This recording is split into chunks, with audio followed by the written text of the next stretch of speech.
Hey everyone, and welcome to the FourVision podcast. I'm your host, Ivo, and every week I'm going to have a conversation that matters about HR and HR technology.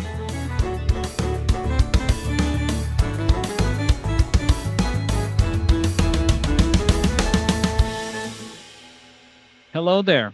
Welcome to episode 44 of the FourVision podcast. Today we'll talk about learning and development. And for that, we have with us Britt van de Weerd. Hi, Britt. How are you doing today? I'm good, thanks. How are you doing? I'm doing great. Thank you so much for coming on. Britt is our learning and development manager. Her career has been filled with diverse experiences, something that we'll probably discuss, but focusing very much on training, learning, and development in the last 4 years. So today, that's what we'll talk about. We'll discuss the importance of internal learning and development and its benefits for organizations. So, Britt, you ready? I'm ready. Yes, let's go ahead, Oh, Ivo. all right, good. So let's start with you, right? Well, let's just give us a small introduction about you and your professional background. Let's start there. Yeah, okay. You already introduced me as Britt. My name is Britt van der Weerd, Learning and Development Manager at FourVision. And I live in the Netherlands. I started with FourVision more than a half year ago. And my main responsibility at FourVision is taking care of the FourVision Academy. So the All right. Academy is a place, a learning platform for our people to develop themselves, and also a learning way of giving training. So that's also a main responsibility of me, giving training, training hard skills, system training, but also soft skills, thinking of communication training. Yeah. All right. So let's go a bit back, right? As I mentioned in the beginning, you have a very diverse experience. So I guess you really started focusing on learning and development in the last 4 years or something like that. Mm-hmm. As I snooped on your LinkedIn, so that's why I know it. That's so correct. yeah, so tell me a bit about that. How this field attracted you, and why did you start focusing on it? Yeah, interesting question. It came naturally, honestly. I don't have a background in learning and development or HR, but I got the opportunity to deliver training at some point. And when I delivered training to the people at that time, I saw that people were inspired by what I was saying. And also, I saw them growing when giving training. And that feeling that I got from that training, wow, great feeling. I really loved it. And for me, that was a point where I thought, hey, this is what I want to do in my career. I do have a personal quote. Well, not personal. I think it's a quote that you also know, Ivo, but it says, teamwork makes the dream work. That's really a Yeah. quote that I can almost use daily, because I feel and I believe that without people, you are nowhere. And by delivering training, you're never too old or too young to learn. So for me, get the best out of everything gives me the best feeling in the world. So yeah, that's how I got to do training. Yeah. All right. Let me try just to get a bit deeper there, in the sense. So you didn't have any previous knowledge, maybe a passion for learning, definitely, I guess, and a passion for also educate Hmm. people, Hmm. right? So when you got there to that point of setting up trainings and all that, did you get any training yourself on how to do it? Did you investigate how to do it? Yes. Did you educate Yeah. yourself? How did that Well, happen? luckily I was not alone in there. No, it's not All something that you right. can do automatically. I really feel that you need to learn it. I do have a certain interest in how people learn as they go, how to move people, how to inspire them, but also telling a story and just bind people with me and taking them with me on board and go ahead wherever you need. as a trainer, you can tell a story, but if people are not interested in what you're saying, you can talk in a bunch of people, but they're not following you. So I think you need to have a certain characteristics in order to get there. And once I was selected to be a trainer, I was taken through in how do you develop a training, how do you take all learning elements into considerations, because there is a lot of things that you can do, a lot of things that you can teach, but it's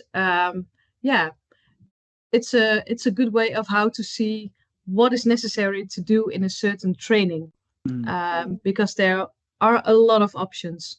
So by developing training, by delivering training, that's the way how I teach, and also teach myself, because do it, getting back from others,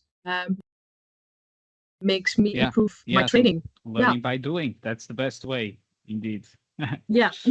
Yeah. All right. Exactly. Before we go a bit more into the learning and development area, and its benefits and all that, I don't think you worked before on a kind of an HR kind of company, and this is a very specific kind of it's HR technology, right? So, what are your first impressions? Did you discover things that you got, it got you interested in, and or not really? Yeah. Well, okay, fun question. Well, of course, the HR IT technology industry is really rapid. It's really competitive. And me as a person, I like a certain dynamic and a certain stress level. That's how and also I see that we're constantly innovating. There's so much to learn and to discover. So it's a roller coaster, yes, but for me, very attractive to work in. Yeah. All right. Let's then move to learning and development. I would like to get some of your, general thoughts on it. So, what do you think it is the impact that a proper learning and development strategy can have on people's growth and business success? Yeah. So you're saying a proper learning and development strategy. Yes. Who knows what is a proper? So that's my first question. I believe that a proper learning and development strategy is really specific to every company, and that it needs to be in line with the business goals, but also a company culture, and that you need to be clear in what kind of message you want to deliver to all stakeholders, because it's learning and development is for internal purposes, but also externally. You have a lot of stakeholders on board. And next to that, a proper learning and development strategy needs to be supported by the management. If you're not being supported by that, I think it could be a struggle to let L&D succeed within a business. Yeah. Do you think it's better to have something that don't have anything in place, even if you don't have the support, but you have some kind of training, even if it's not completely aligned with the business goals in the beginning or something like that? Do you think it's still important to have something that then don't have anything? Well, I think you need to start somewhere. That's really my opinion in this. And I think if you do have something and you're starting with something, that's along the line, you know where to go and where to head to. And I think talking by people, defining the business needs, and discovering what really the need is from management, but also the people themselves, brings you in the good direction. So I think it's better to start somewhere than not starting at all. No. Okay, let me just follow up on that very quickly.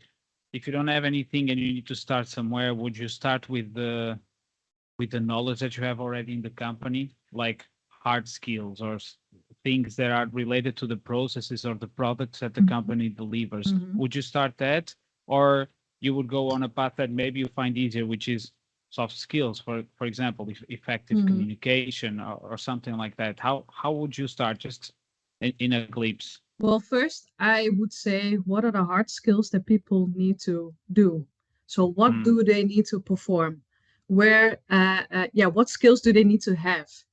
And yeah, then you can think of what kind of, goals fit to that.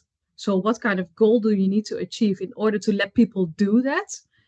And by doing, what kind of exercise does fit to that? And how do you get them into that thinking? So before actually going to hard skills, break it up into smaller bits and smaller actions, and thinking about what kind of exercises do fit to that, but also what yeah, soft skills do fit, because it's a really good combination in hard skills and soft skills that you need to establish or to develop in order to get somewhere. So break it up in smaller bits in order to get there. Yeah. all right, great insights, I think. Good, good. Yeah. So Thank you. let me know about your take on the adoption of learning and development processes. You already said it's better to have something that don't have anything. Excuse me. Um, but I'm sure as you set up something, Mm-hmm. you've Yeah, seen some challenges, definitely. right? So yeah. So I would like you to talk a bit about that. The challenge, Mm-hmm. on by starting something like this, or on the adoption of a learning and Yeah. development process. Yeah. And that, talking about challenges, yes, I think setting up L&D within a company definitely brings challenges, because if you need to start somewhere, and I just mentioned you need to start somewhere, just do it, but don't want to do it all at once, because um, I I have seen the challenge that companies want to do it all at once. We all have that dot on the horizon, and even if it's a personal goal or a company goal, we want to go somewhere. But again, what small steps do you need to take in order to get there? And talking about that, for example, we're going to walk 100 miles, you and me, Ivo. Yeah. And you are doing 20 miles a day. So that means that you're walking 5 days in a row, for example. And I thought, hey, I want to break the record. I want to go as fast as I can. And the first day I walk 40 miles. But the next day I need a break because I'm too tired. I'm too exhausted. Yeah. Yeah, I thought that I could do it. Well, I walked 40 miles, but I needed the second day a break. And then the third day, again, I thought, hey, let's walk 40 miles. But yeah, I didn't reach that goal because I was still too exhausted.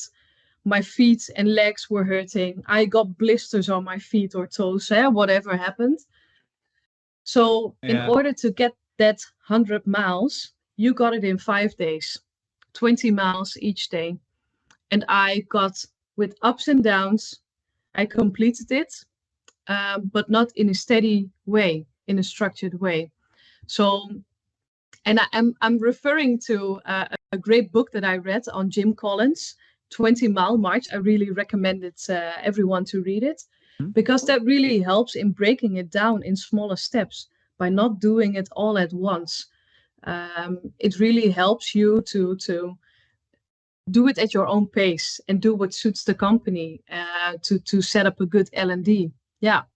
So it's Okay. it's a bit of a metaphor that I'm using because I also want to go as far as I can. I want to do it all at once, but thinking of that, do it in a structured manner to get where you want, to go to that dot on the horizon. Yeah. Got it. Got it. Um, as you were talking, I was just thinking that, yeah, if you do it in a steady way, you probably get at the end without any, or with less scars. And I hope. scars being a metaphor as well, right? Like you don't get to the end so exhausted, so tired of that training or of that walk, Mhm. right? So I Yeah. think that's a good point. Did you ever have as a challenge from the other side, from the people taking the training.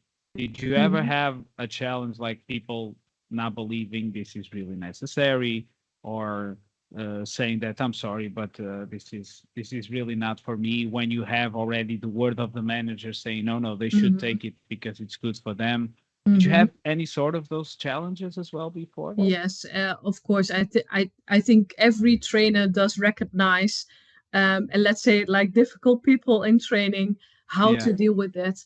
And I think it's more about explaining why is somebody attending a training, and if that certain person doesn't believe that yeah, he or she does not need to be in training, then I would say, hey, let's discuss it further one on one, or I would go to the manager and explain, hey, this person is not aware of, and then you can start the conversation. Because if a person doesn't open up for a good or proper training, it does not make sense to deliver that training. So my advice is always to have a good awareness of why you're doing this training, and set good expectations. What are you going to learn? But sometimes also what are you not going to learn, in order to set that good direction of where you're heading to. So when you're training, always start with the goal, why, and what are you going to learn in a training. And talking about that, talking about a training in specific, I think also an overkill in information. mm, That's my number one. um, PowerPoint and presentations, bullet points on it, reading information and all that. No, you can do it in a different way. It's we are thinking what learning methods are suitable for what kind of training, and how do you inspire the participants. yeah, And also that every learner is stimulated in such a way, to really think of it, and to raise that awareness. And last but not least, it's not only about training, but it's also about following up on it. The training is raising awareness, and get people to think of what they've learned. But how do you follow up with that? It can be in different ways. You can do a one-on-one session, or maybe a group session, or asking feedback, or it, yeah, there are lots of ways to follow up on a training, so it's fresh in their minds, and knowing how they can practice what you've preached in your training. Yeah. yeah, understood. All right. Um, let's talk about what you're doing right now, right? You've been tasked to set up an academy Mm-hmm. for all our employees at FourVision. So my question is not exactly the details of this academy and how is it set up, but Mm-hmm. what do you think is the importance of having, such a tool in an organization? And Yeah. how can someone in a different organization can start building one today? Mm-hmm. Yeah. Yeah. So yeah, why an LMS? We do have an LMS system, a learning management system within the FourVision. Um, I think every company should have one, because it's just a learning platform for every person in particular to discover learning, and to see what you can learn. I think it's a good combination of push and pull. So let's say Mm, push training, mandatory training, training that you need to accomplish for your role, for example, but also pull people towards the system. Let them have a look around and discover, in sort of a library of full of trainings, what you can do besides your role, and to expand your doing. It can benefit you as a person to grow, but also in this case FourVision, to help them develop. So a platform for learning, I think that's really a must in every organization. So okay. how did we deal with that within FourVision, without giving many details? Yeah. I think first of all, find out what you need, because yeah, we always talk about the needs to have and the nice to have. By having a proper list with needs, um, I feel that it's non-negotiable by talking about what you need in an LMS. there are so many software providers of LMS. So how do you choose the right one? And I think by sticking to that needs list is already scratching you down to a lower number of LMS providers. And when talking about implementing an LMS, I think you need to go back to basic, really. How is your company structured? How many legal entities do you have? How many locations? How many people? Breaking it into smaller pieces again. Here it is again. But also the hierarchy of the company. What is the cascade? Who's reporting to who? And why I'm saying this, Ivo, is that if you are setting up the system in a correct way, you already, half of the work is already done. Because if you have set up your LMS in such a way that it's fitting your company, then you can deliver and develop content, because that's also a part of an LMS. What kind of content do you want to create? What kind of content do you want people to learn and to look at, have a read on? So talking about content, if I look at our LMS, for example, we have looked at possibilities in e-learning. What kind of e-learning and fun elements, learning elements are there? For example, we have a quiz functionality in our LMS with all different kinds of questions that you can ask to a learner. So not only the multiple choice that we all know, but more in a fun way. And also a reading confirmation. Let's say that you have had a mandatory read eval. You can tick off the box saying, hey, I've read and understood that the information, I just absorbed it. And I say, hey, now I can go further with my learning. So for us at FourVision, that was really a need. So it's important to track your progress. That's what you were just saying. Yeah. Because an LMS is also about tracking and maintaining your progress. For me as learning development manager, you need to track certain people still need to do training, but also for managers, getting their team into training. Where do they need to grow? What are their personal goal settings? Important to have an LMS. And again, very company specific in what the possibilities are. So have a good look around in what all is possible. I see. You were talking about content just now, and I was thinking, because that happens also with me. I'm in the marketing side, and to talk about products, and we don't actually like the expertise about it. We know about it, but we are not the ones owning it and developing it. So we need to get content from those people. I guess you do the same, right? You involve different stakeholders depending on the courses. I know that it's still in an early stage. I'm aware of that, but it's important also to involve different stakeholders to get the proper content into the trainings, right? Yes, that's really important, because an LMS is providing a way to learn, but the real content you get from your own people. And that's the trick on how to deliver content in such a way that it sticks to people, and not that it's 1 ear in, 1 ear out. Let's say it like that. Just another curiosity, I'm sorry, but for example, do you sit together with someone that has been giving training to new people joining, for example? Do you sit through a training they gave just to get a feeling of what are they saying? What are the types of content that might be in there? Do you do something like that? Or do you go directly to the manager of the position to try to understand what is important to go in there? Just a simple curiosity. I think it's a combination of both.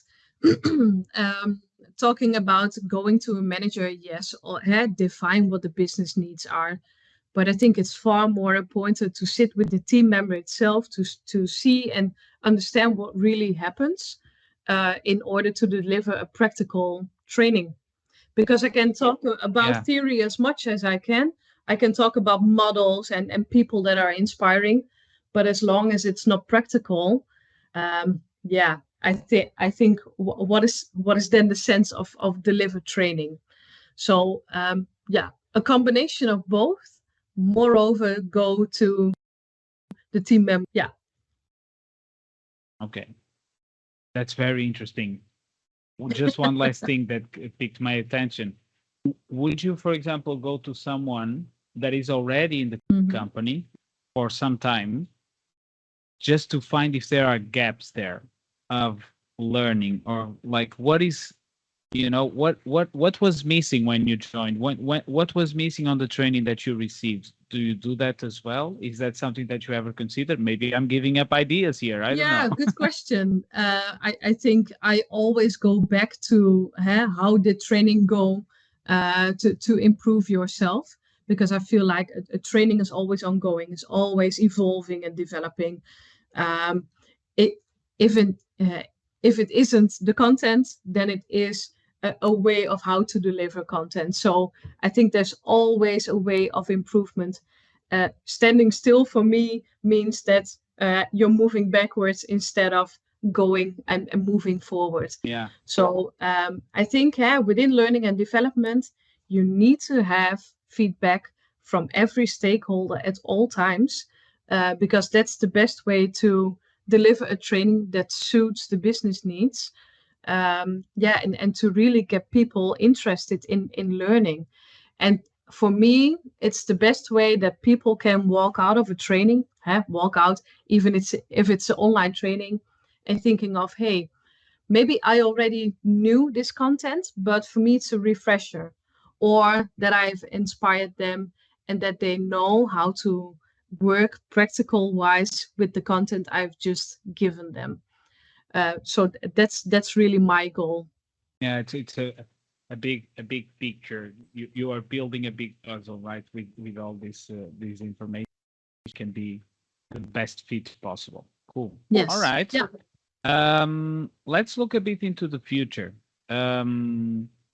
Is there, of course, you talked about the platform, the learning management system. Those systems are also evolving all the time. It's technology. They get more and better features a lot of times.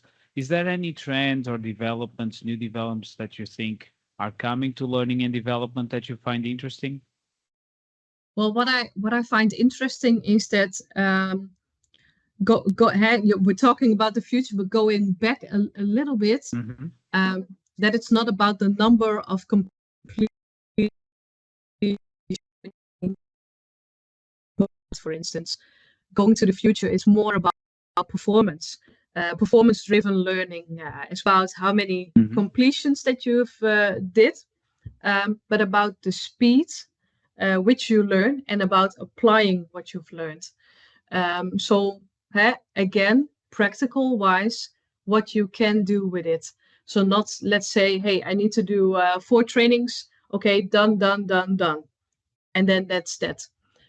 We go a little bit deeper with that.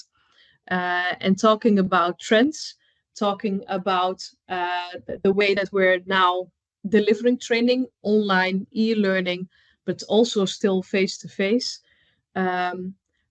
Try to see what looks best for your company and what fits best.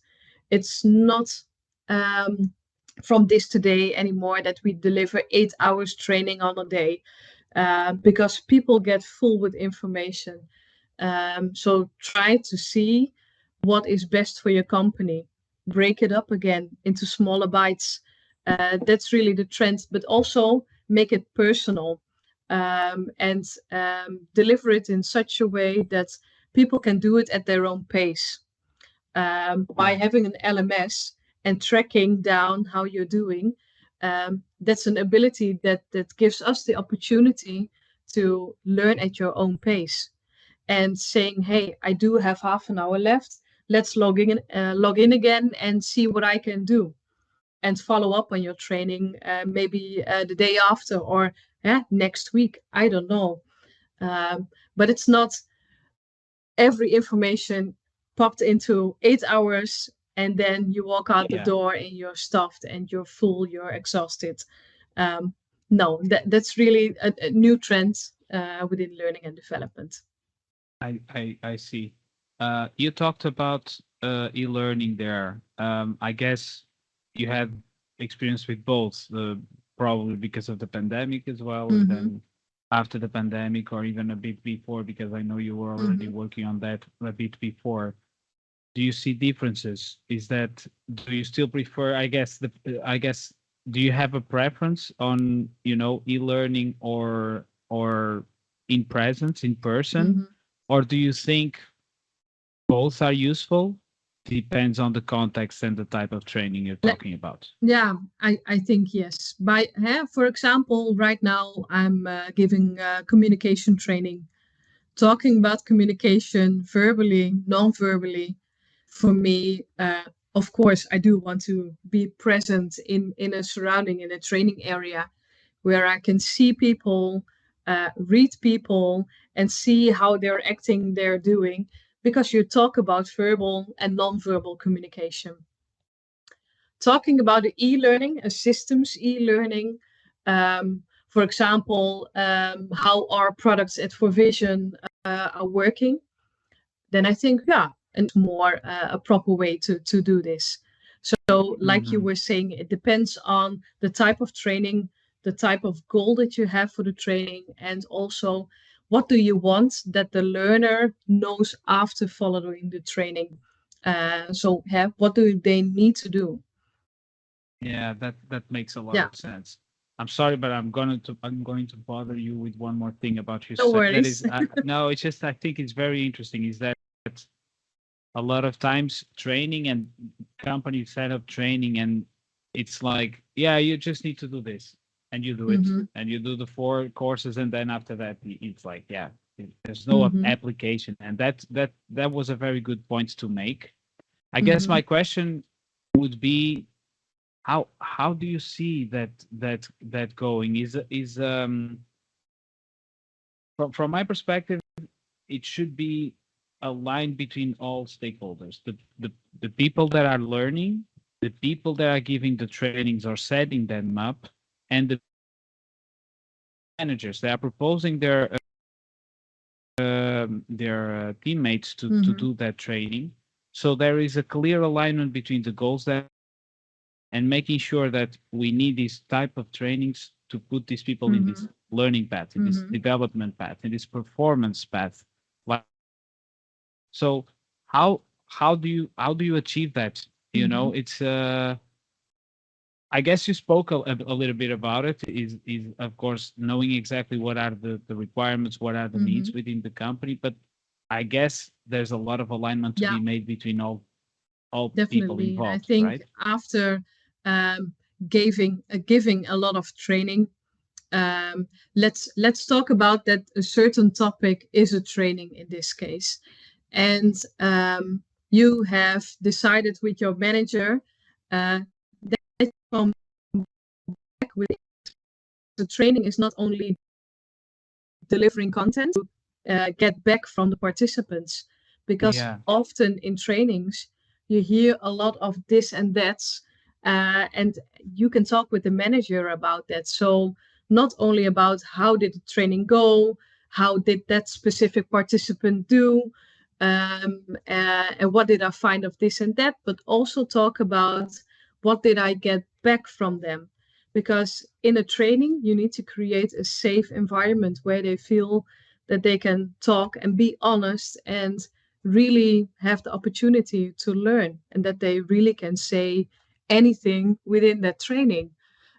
So I think it's good to give feedback to a manager or a trainer, saying, hey, this is what I've heard, this is what I learned, can you do something with that? And sometimes it means that we need to uh, uh, yeah, create a coaching session, or change your training.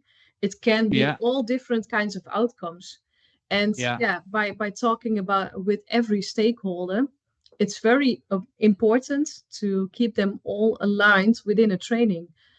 So it's not only saying, hey, Britt, deliver us the training for 100 people, and then that's that. No, always do an evaluation afterwards, and somewhere in the middle as well. Because, you need to be flexible with how you Yeah, go. It's not only the right way, and you can go many ways. very interesting. Yes, I think that feedback is also a very important part. Yeah, Definitely. Very good, very good, very insightful. thank I'm you. gonna let you go. Okay. But before we go, I would like just for you to say, if you have people in charge of learning and development in their companies or start thinking about it, hmm how would you convince them, like, do it? Why? Why does it matter? Well, again, teamwork makes the dream work. I'm coming back to my quote. Yes. Without people, you cannot do your work properly as a business. You need your people in order to deliver a product or a service or whatever your company stands for. And investing in your people, it's the best way to grow your business, but also to grow your people and to have them engaged into your company. And to guard your values that you have as a company. And yeah, I can talk a lot about that, Ivo, but for me, without people, you're nowhere. So yeah, you need to start with that and putting your people first. All right. I think that's a great note to end this episode with. Britt, thank you so much for coming on. This was a very interesting conversation. I always enjoy our conversations, by the way. So thank you. Thank you, Ivo. It was good to have the opportunity to come in your podcast. Thank you for this. All right. Thank you so much, Britt. Everybody listen out there. Thank you for listening, and we'll see you next time. Okay. Thank you. Bye.